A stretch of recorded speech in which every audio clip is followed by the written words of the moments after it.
In every one of the different traditions that I have met in my life, and I was, as you say, very privileged, meeting many, all of them say gratitude, grateful living, that is really the core of our tradition. The Muslims say that, the Jews say that, the Hindus say it, the Buddhists say it.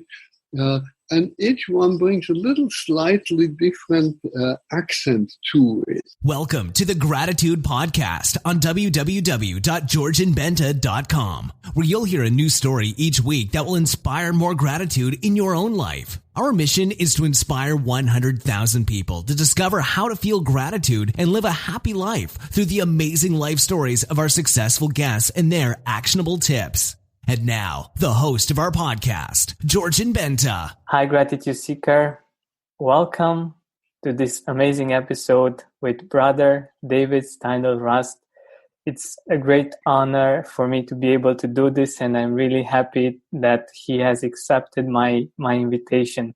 So my first question for you, Brother David, is what is the great fullness of life? Well, sometimes people, when they hear the word gratefulness, think first of all of saying thank you. There's some truth to that, but in the context of grateful living, that could be misleading. The first and most important inner gesture that you have to make to live gratefully is to trust life. We are free as human beings to trust life or to distrust life. If we distrust life, we can try it. It leads to every problem that we possibly can think of and doesn't give us anything. If we trust life, trust means we are not sure, but we trust. And if we trust, everything goes well. It is very much like the interaction between two human beings. If you meet the other one with trust, it will work, regardless how the other one is. It will at least work better than if you meet them with distrust. And so a grateful living is, first of all and foremost, to go into the day, to go into life, and to trust that this will bring you what you need, not necessarily what you want, but what you need to grow, to find fulfillment, and to find joy. Amazing. And what did the war teach you about gratitude? Sometimes the most difficult experience in our life teach us the best and the most. And what the war and my experience in war taught me was that if you, as I said, go into life trustfully, life will not disappoint you. In many ways, it was what you would call disappointing. If your friends die and are killed next to you, if the bombs destroy your home, if the bombs destroy your city, and that is very, very painful. But even those painful experiences show us, not at the moment, but when we look back on them, that they were the beginning of something new. When in the forest a tree falls, new life grows out of it. And in a similar sense, in our human life, when something is destroyed, new life grows out of it. And if we distrust it, and that expresses itself in fear, then we put out our bristles and get stuck in this narrow space in which we are, that tight spot, as we call it. But if we trust, we go through it as a little baby goes through the birth canal, and are born into a new life. It's painful, it's difficult, but that's what the war showed me, and that's what all my painful and difficult experiences in life have shown me. They lead to a new birth if you trust. This is if wonderful. You don't, you get stuck. That's so true. That's so true. And you talk about a revolution, a different kind of revolution, a revolution through gratitude. How do you see the world after this revolution? Well, it's a little provocative to use the word revolution, and it might again be misleading, because I'm not talking about the kind of revolution that we normally talk about, which simply means that the power pyramid it changes. The people that sit on top are toppled, and the ones that are on the bottom get to the top, but nothing else changes. I speak of that is the normal picture of revolution. I speak of a kind of revolution in which the whole power pyramid is dismantled and turned into a network of networks. And that means that the very concept of revolution is revolutionized. And that is what we need today, because the power pyramid, in the form in which it determines our society and our civilization today, has no future. It has come to its end. And in that sense, it needs to be dismantled. It has come to its end because there's thousands of problems and causes that you could name, but maybe the one point on which everything hinges is that we live with a mentality of unlimited growth on a planet that is limited, and that is impossible. And from there comes all the injustice that we do to the environment. It comes overpopulation. It comes injustice in society, in economics, the big gap between the poor and the rich. All that stems from our idea that somehow we can have unlimited growth on a limited planet.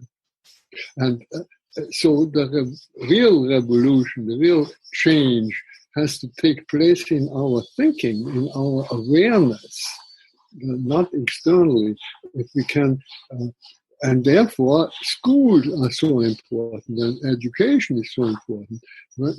We have people who understand how they are related to one another and to the planet. We will have a different society, a different economics, and a different world. And it will be a world of peace.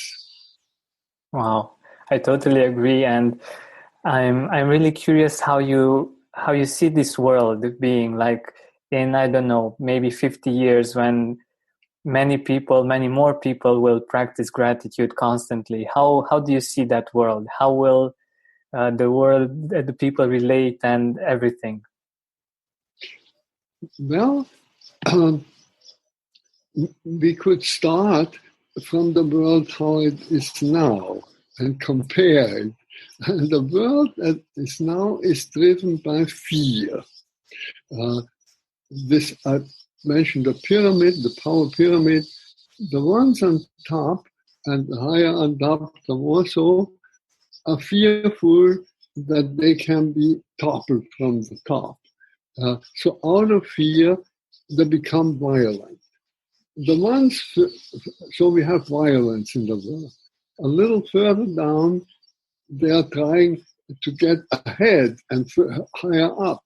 So we get rivalry between people. And everybody is afraid that there is not enough for everybody, and rightly so, because at the rate at which we are growing, 200,000 people a day. Every day, 200,000 new people on this earth. The way we are growing, there isn't enough for all. And therefore, people get greedy. If you change now through grateful living, through this attitude of trust, if you change your fear into trust, out of violence becomes non-violence. You don't have to be violent if you don't fear the other one. Out of rivalry, it becomes cooperation. And out of greed becomes sharing. So the world that I envisage will be a trusting world where people trust one another, trust life, trust the environment, and out of this trust create non-violence, cooperation, and sharing. And that is what we dream of. That's what we hope of. I think everybody wants that. Definitely. I certainly do. And I think it will be, and it is becoming a more beautiful world, and cooperation and non-violence will be something that will just blossom in this world. So I'm happy to hear you say that, because young people have to say that. Young people have to have this hope and this trust. And hope is something different from our hopes. Hope, yes, the hopes are always things that we can imagine. We imagine the future. But hope is more than imagining something. Hope is openness for surprise, so that even when what we imagine is shattered, we are open for the unimaginable. Oh, this is not working well. Something else will work, even better. Want to connect in a safe and private online environment with licensed professional counselors who are specialized in depression, anxiety, trauma, anger, family conflicts, or self-esteem? BetterHelp is committed to facilitating great therapeutic matches, so they make it easy and free to change counselors if needed. Send a message to your counselor anytime and you'll get timely and thoughtful responses. Plus, you can schedule weekly video or phone sessions. It's more affordable than traditional offline counseling, and financial aid is available. Anything you share is confidential. I'm trying BetterHelp myself and the experience is great. I want you to start living a happier life. As a listener, you'll get 10% off for your first month by visiting betterhelp.com/gratitude. Join over 1 million people taking charge of their mental health. Again, that's BetterHelp, HELP.com/gratitude. Exactly. And that's what people need, and that's why I'm happy to meet you. It is my pleasure. And what I feel is that indeed, gratefulness is very helpful in this process, because, like you said, even if the hopes don't match up with reality, in time, by being grateful, you can recreate that hope and make it into something even more beautiful. Yes, but of course you have to practice that, and just like every other spiritual practice, you have to do it methodically. And the simple method that we propose for grateful living is that you train yourself again and again in the course of your day to stop, look, and go. You have to stop, because otherwise you will be just carried along by the speed of life, and it carries you. You are not doing anything. You are just being swept along. So you have to stop. But this need only be a split second, shortest moment you stop. You look, what is the opportunity that this moment offers me? What does life want from me right now? That is, for instance, in this moment when we are talking one another, attention to you, readiness, aliveness. What does life want from me at this moment? And then do it, because it's not enough to know, you have to do it. So over and over again in the kitchen, when you're cutting your carrots or making your soup, moment just momentarily stop so that you don't do it automatically. Nothing that you do automatically gives you joy. So you do it consciously. Stop for a moment. Consciously, what am I doing now? Oh, I'm cooking a soup. Smells good. I do it with attention. I do it with love for the people for whom I'm cooking it. It makes a completely different way of life. And that is grateful living. Stop, look, go. This is wonderful.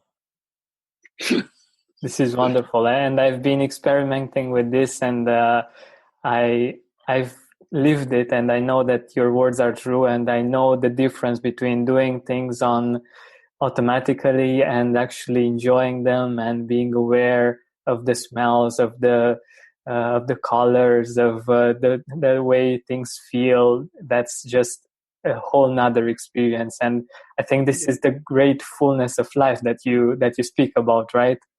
Very true, very true. Gratefulness in the sense of being grateful and thankful leads you to that great fullness of life, which otherwise you miss if you just pass it by, take it for granted, or automatically pass it by. Yeah.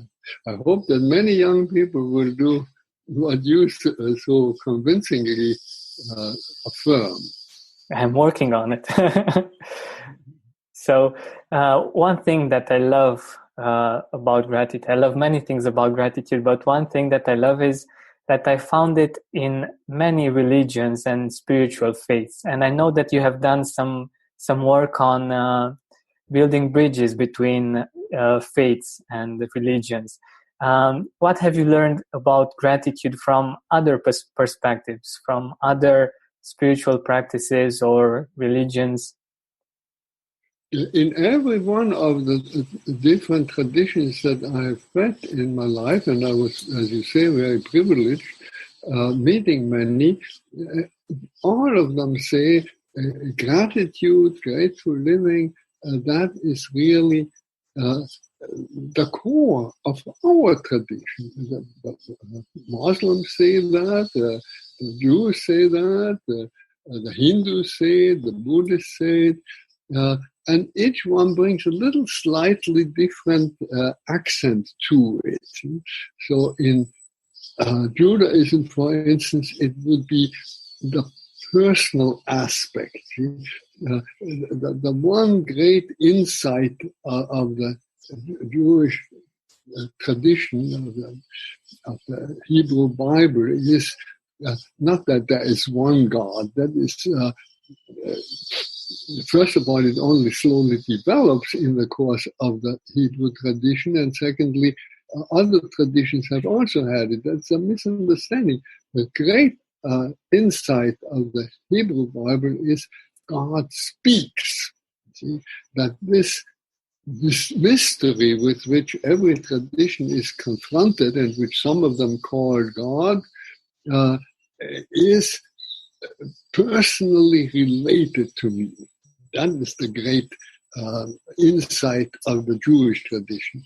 And therefore, even for people who are just nominally Jews, gratefulness tends to have this element. Grateful living has this element of a personal relatedness. The universe personally gives it to me. And there's a great truth in that we all have to learn. If you take, for instance, Buddhism, so first of all, there you don't even have the notion of God, so it's a very different approach. What there is emphasized in grateful living is right now it takes place, not somewhere else, here and now. Be in the present moment. Be really present here now. And then, if you are present to the moment, to life at this present moment, you are grateful, you are open. You can say this yes to life. You can only say it at this present moment. So don't be ahead with your thoughts and your plans somewhere else, and you're not really present, or hang on to the past and fear, all the things that have been done to me. I'm a victim, or how beautiful it was in the past, and I've lost it all. Be present here now, not in the future, not in the past.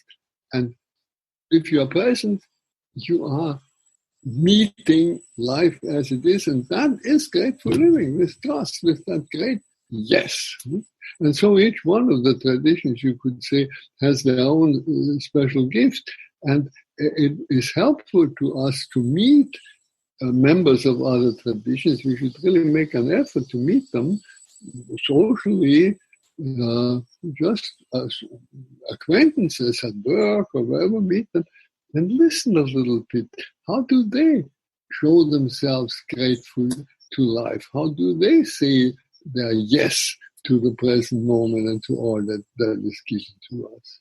That can enrich each one of us.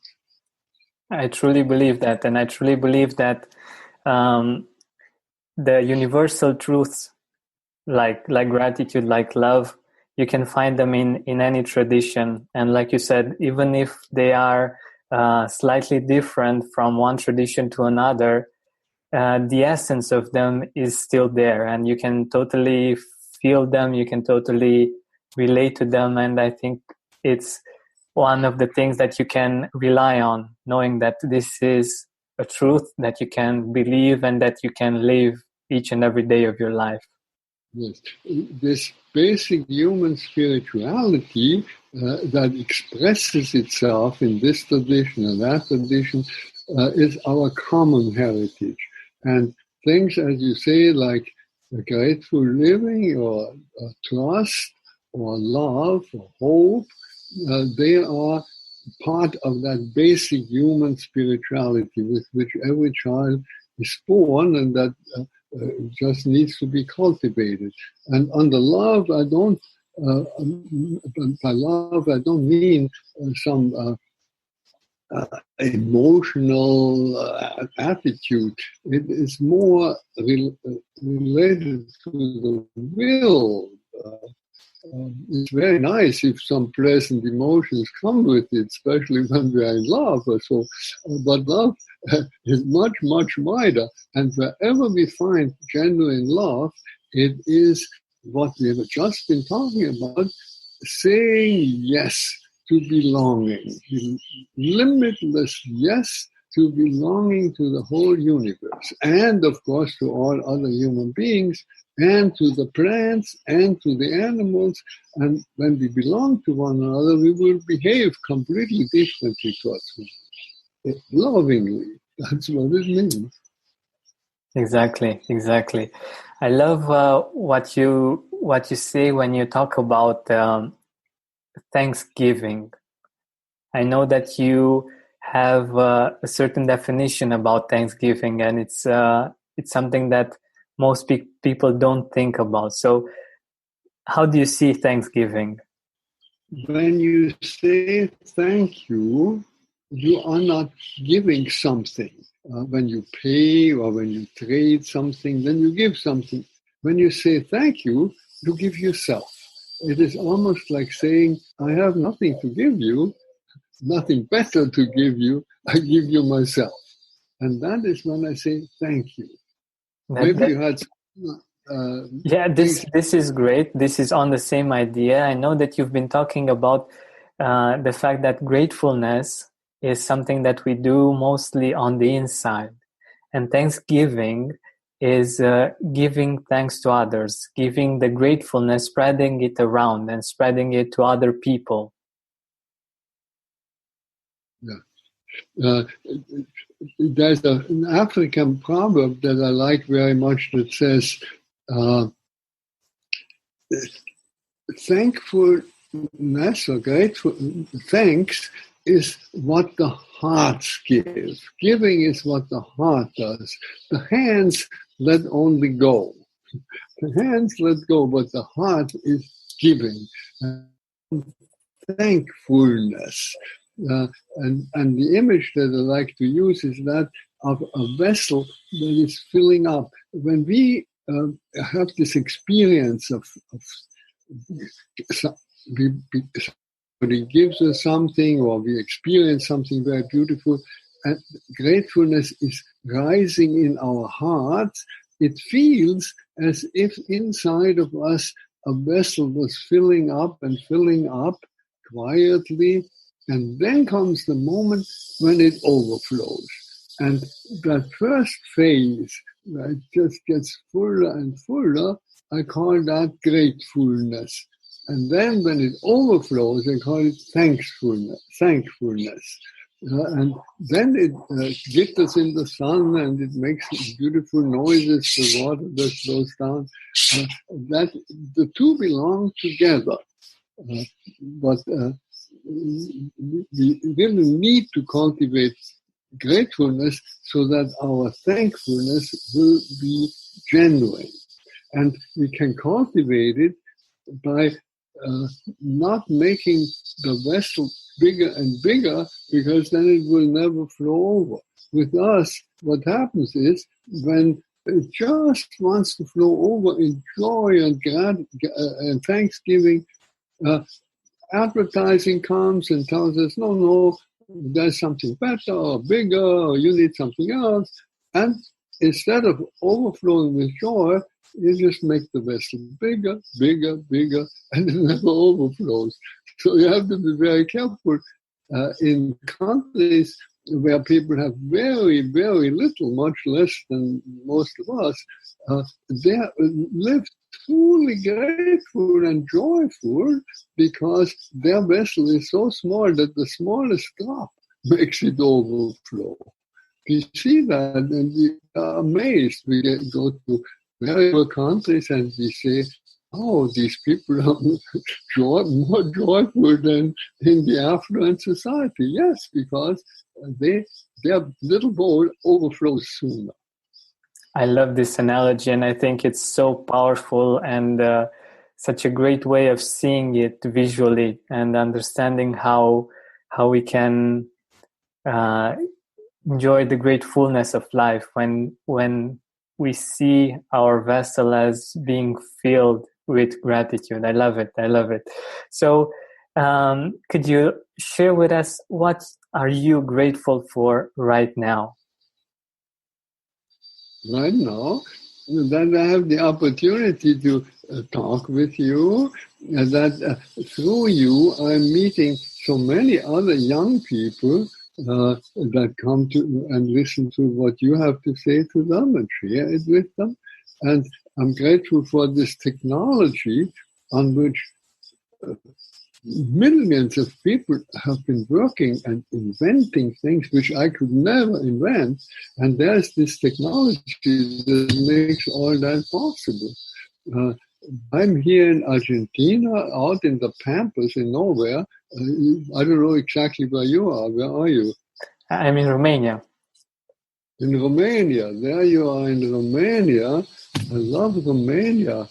Thank you. I had visited there once, and I was traveling quite a bit, and I'm very good friends there. It's a wonderful country. So we are thousands of miles apart, and we are talking as if we were sitting on the other side of the table. It's wonderful. So those are all the things that I'm grateful for right now. I'm also grateful that I'm in Argentina and not in Austria, where I would normally be at this time of year, because I would be freezing there and feeling really warm and nice. It's summer here and winter in Austria. So there are thousands of things to be grateful for. That's so beautiful. Thank you so much for your time and for sharing your wisdom, your gratitude with us. It has been a huge, huge honor for me. Thank you so much. Thank you very much, and I wish you the very best for your work, and many blessings on all the people that look. Thank you. Thank you. Thank you for listening to our weekly podcast. Help us reach our goal of inspiring 100,000 people by sharing this podcast with your loved ones, with your Facebook friends. And if you loved this episode, please write a review on iTunes.